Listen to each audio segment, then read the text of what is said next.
ভালো করে করেছিলাম আমি, সামনেটা এই পোরশনটা হয়েছে আমারটা, সেটা খুব ভালো উঠেছে। এটা experience of with my wife that now the entirely my look has been changed and I am আমরা হেয়ার ট্রান্সপ্লান্ট প্রসিডিওর দেখাচ্ছি।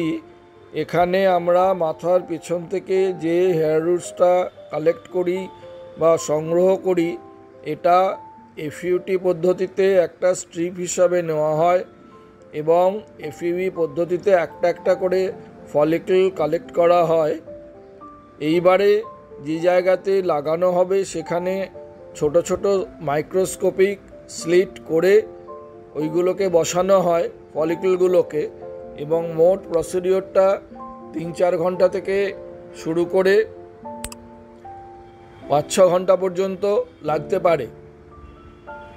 এই হেয়ার গ্রোথগুলো দেখতে 3 থেকে 6 মাস সময় লাগে, অর্থাৎ 6 মাসের পরে আপনারা হেয়ার গ্রোথ প্রপারলি দেখতে পাবেন।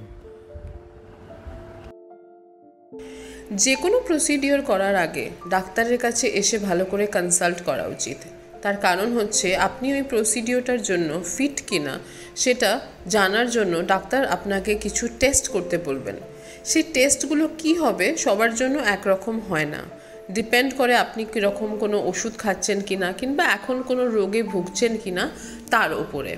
সেই জন্য আপনারা আত্রি ক্লিনিকে আসুন, আমাদের নিচে নাম্বার দেওয়া আছে, অ্যাড্রেস দেওয়া আছে, ফোন করে এবং নিজের আপনার কি দরকার আছে সেটা জানতে পারেন।